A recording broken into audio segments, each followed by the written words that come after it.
আসসালামু আলাইকুম। বিসমিল্লাহির রহমানির রহিম। আমি বাংলাদেশ পুলিশের একজন কর্মকর্তা এসআই মাসুদ রানা। আমি আপনাদের কাছে কিছু তথ্য তুলে ধরতে চাই, যেটা বাংলাদেশের মানুষ অনেক দিন ধরেই জানে না, বা তারা এই প্রশ্নের উত্তর খুঁজছে অনেক বছর ধরে, কিন্তু কোনো উত্তর খুঁজে পায়নি। আজকে যাকে সেনাবাহিনী থেকে অব্যাহতি দেওয়া হলো, মেজর জেনারেল জিয়াউল হাসান, যিনি এনটিএমসির প্রধান ছিলেন এবং তিনি র্যাবের অতিরিক্ত পরিচালক ছিলেন। অতিরিক্ত পরিচালক অপারেশন। তিনি মেজর থাকতেই র্যাবে ছিলেন এবং বাংলাদেশে যত গুম খুন হয়েছে, বিএনপি সহ অন্যান্য যারা অ্যাক্টিভিস্ট, সেই গুম খুনের সাথে জড়িত এই জিয়াউল হাসান। অনেক নেতাদেরকেই র্যাবের কালো গাড়িতে করে সিভিলে ধরে আনা হতো, এনে র্যাব 1-এর গোপন আস্তানায় তাদেরকে আটক রাখা হতো। এরপর তাদেরকে সময় মতো অজ্ঞাত স্থানে নিয়ে তাদেরকে হত্যা করা হতো এবং অজ্ঞাত স্থানেই তাদের লাশ হয়তো নদীতে ডুবিয়ে দেওয়া হতো, নয়তো তাদেরকে দাফন করা হতো, নয়তো অ্যাসিডের মাধ্যমে তাদের লাশকে গলিয়ে দেওয়া হতো। আমি 2014 অক্টোবর থেকে 2017 ডিসেম্বর পর্যন্ত র্যাব সদর দপ্তরে কর্মরত ছিলাম। তখন র্যাবের ডিজি ছিলেন বেনজির, যিনি আজকে দেশের হাজার হাজার কোটি টাকা চুরি করে, পুলিশের হাজার হাজার কোটি টাকা চুরি করে পালিয়ে গেছেন বিদেশে। তো আমি দেখেছি অনেক মানুষকে কিভাবে অন্যায়ভাবে গ্রেফতার করে নিয়ে গুম করে রাখা হতো। আমি রিসেপশনে ডিউটি করতাম। গুম হয়ে যাওয়া মানুষের স্বজনেরা আমার কাছে আসতো, কিন্তু আমাদেরকে কঠোর নজরদারিতে রাখা হতো। সিসি ক্যামেরার আওতায় ছিলাম, তাদের সাথে আমরা ওভাবে কথা বলতে পারতাম না। তাদেরকে কোনো তথ্য দেওয়া নিষেধ ছিল আমাদের জন্য। কিন্তু তাদের স্বজনরা আসলে এসে যখন এখানে কান্না করতো, আমি নিজেকে ধরে রাখতে পারিনি। আমি অনেকের স্বজনকেই তাদের স্বজনের, গুম হয়ে যাওয়া স্বজনের পরিণতির কথা জানিয়ে দিতাম। বিশেষ করে যাদেরকে মেরে ফেলা হতো, খুন করা হতো, তাদেরকে আমি খারাপ সংবাদটা দিতাম না। কিন্তু যাদেরকে বন্দি করে রাখা হতো, যেমন বিএনপি নেতা সালাউদ্দিন আহমেদকে যখন অ্যারেস্ট করে আনা হলো, তিনি অ্যারেস্ট করার সময় ধস্তাধস্তিতে মাথায় আঘাত পেয়েছিলেন। তাকে র্যাব 1-এর গোপন কক্ষে আটক করে রাখা হয়েছিল দীর্ঘদিন। এরপর তাকে এক সময় ভারতে পাচার করে দিয়ে আসা হয়। তাকে অজ্ঞাত কারণে হত্যা করা হয়নি। তার ফ্যামিলি এসেছিল, তার স্ত্রী হাসিনা আহমেদ, তার ভাই গিয়াসউদ্দিন আহমেদ। ওনারা আমার কাছে বেশ কয়েকবার এসেছেন। আমি কয়েকদিন ওনাদের এই উদ্বেগ, উৎকণ্ঠা, আমার সামনে বসে কান্নাকাটি দেখে আমি থাকতে পারিনি। আমি ওনাদেরকে কৌশলে আমার ফোন নাম্বার দিয়ে আমি ওনাদের সাথে দেখা করে ওনাদেরকে জানিয়ে দিই যে সালাউদ্দিন সাহেবকে হত্যা করা হয়নি, উনি জীবিত আছেন এবং ওনাকে হত্যা করার সিদ্ধান্ত নেওয়া হয়নি। এই সিদ্ধান্তগুলো জেনে নিতেন তিনি হচ্ছেন বর্তমানে মেজর জেনারেল জিয়াউল হাসান, যাকে আজকে অব্যাহতি দেওয়া হয়েছে। শুধু অব্যাহতি যদি দেয়া হয়, তাকে যদি বিচারের মুখোমুখি করা না হয়, তাহলে এই আন্দোলনের, এই স্বাধীনতার কোনো মূল্য থাকবে না। আমি আজকে আর কাউকে ভয় পাই না। আমি আজকে বিশ্বাস করি যে আজকে আমাকে এই সত্য বলার জন্য কেউ গুম করে দিতে পারবে না, এই সত্য বলার জন্য কেউ আমাকে অ্যারেস্ট করবে না। সেই কারণে আমি বুকে সাহস নিয়ে আজকে কথাগুলো বলছি। আপনারা যারা বিএনপি নেতা ইলিয়াস আলীর অপেক্ষায় আছেন, তাদের জন্য দুঃখজনক সংবাদ। তাকে অনেক আগেই হত্যা করা হয়েছে।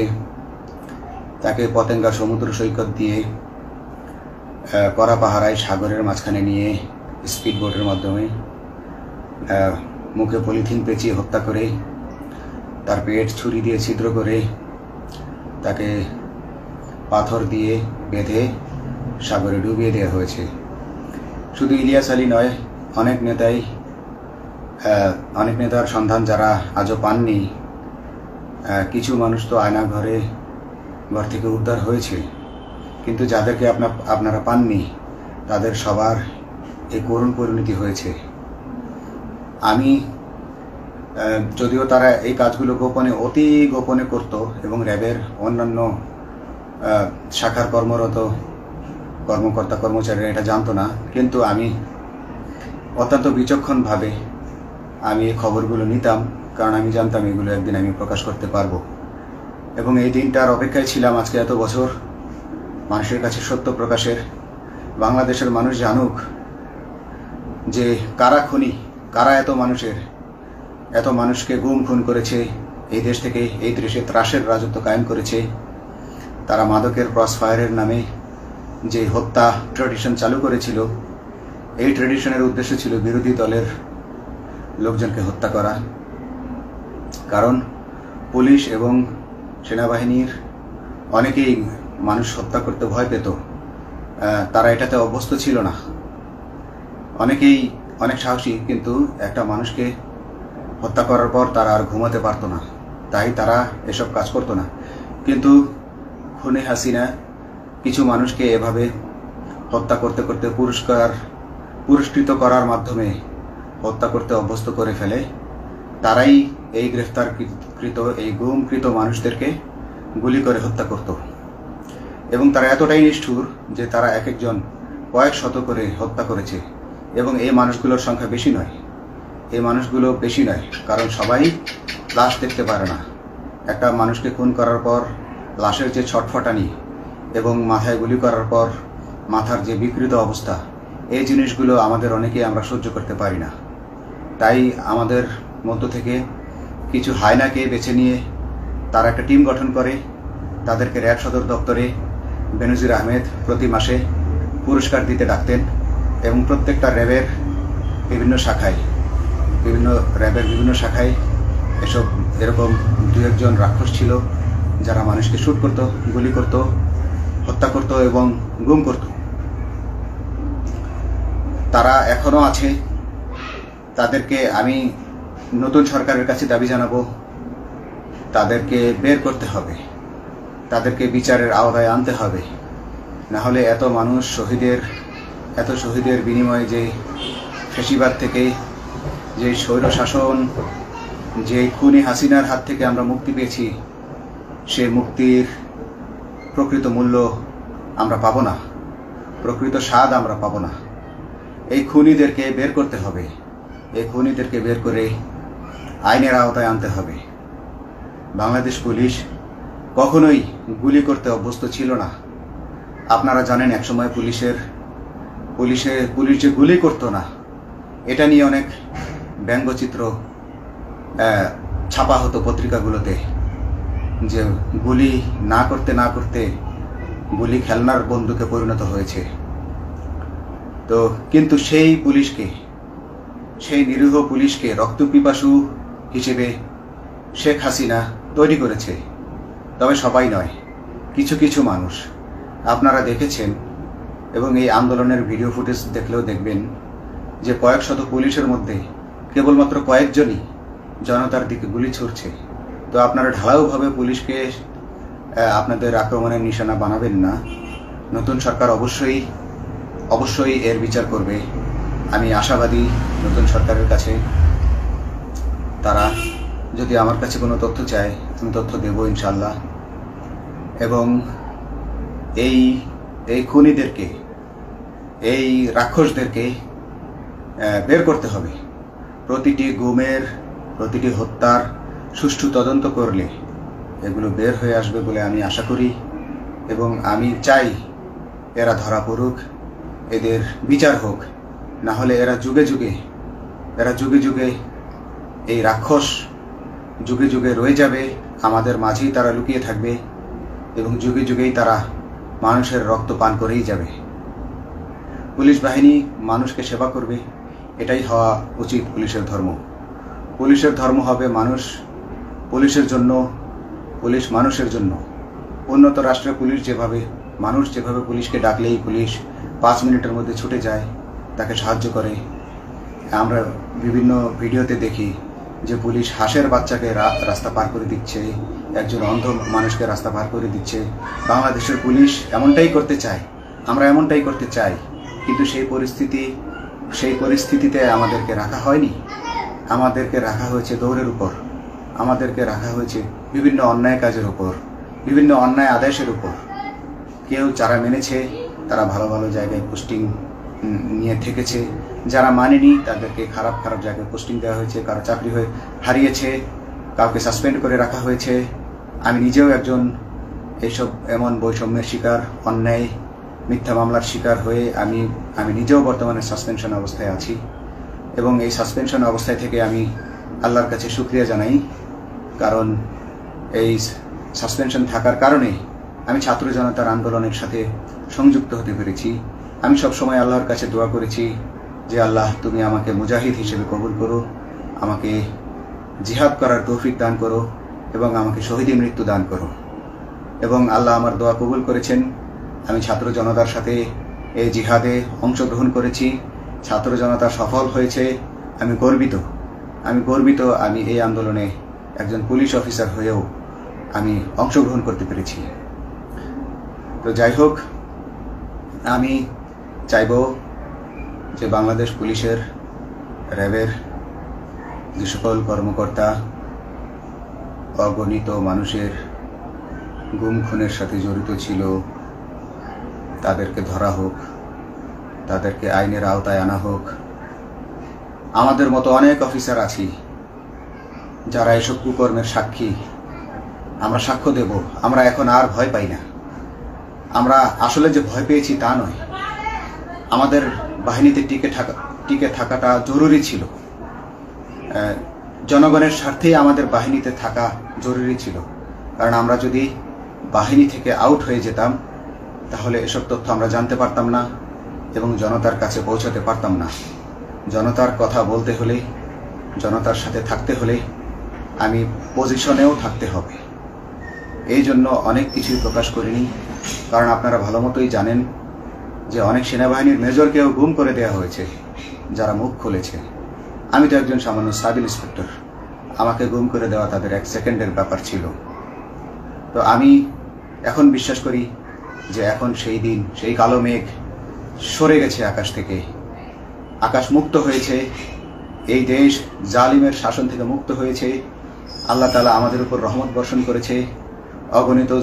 অগণিত মুসলিমের দোয়া আল্লাহ তাআলা কবুল করেছেন, অগণিত 18 কোটি মানুষের দোয়া আল্লাহ কবুল করেছেন। নইলে এইভাবে হঠাৎ করে 15 দিনের মধ্যে 15 বছর ধরে গড়ে ওঠা রাক্ষসের পতন ঘটা আল্লাহর রহমত ছাড়া, আল্লাহর রহমত ছাড়া এটা কখনোই সম্ভব হতো না। আমি আল্লাহর উপর ভরসা রেখে বলছি, আপনারা নতুন প্রশাসনকে ঢেলে সাজান, পুলিশ বাহিনীকে ঢেলে সাজান। এই সিস্টেমের মধ্যেই, পুলিশের এই সিস্টেমের মধ্যেই গণ্ডগোল আছে, নিয়োগের মধ্যে গণ্ডগোল আছে। আপনারা এই সিস্টেমগুলো পরিবর্তন করুন, আপনারা এই সিস্টেম পরিবর্তনে সাহায্য করুন এবং পুলিশ ডিপার্টমেন্টে যত ডিপার্টমেন্টাল পরীক্ষা আছে এগুলো তুলে দেন।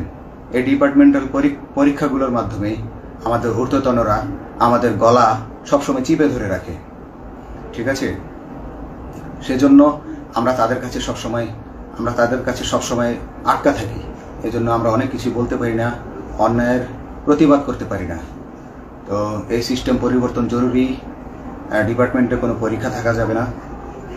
কনস্টেবল হতে যারা একটা নির্দিষ্ট সময় পর তার বিভিন্ন কোর্স করানোর মাধ্যমে তার প্রমোশন হতে হবে। সাব ইন্সপেক্টরে ভর্তি হয়ে 5 বছর পর ইন্সপেক্টর হিসেবে পদোন্নতি পাবে, তার 5 বছর পর সহকারী পুলিশ সুপার হিসেবে পদোন্নতি পাবে। এভাবে আইন পরিবর্তন করতে হবে। তাদেরকে দক্ষ করে গড়ে তোলার জন্য বিশেষ কোর্সের আয়োজন করতে হবে এবং সৎভাবে বাঁচার জন্য সঠিক বেতন কাঠামো এবং ভালো কাজের জন্য পুরস্কার এর ব্যবস্থা করতে হবে।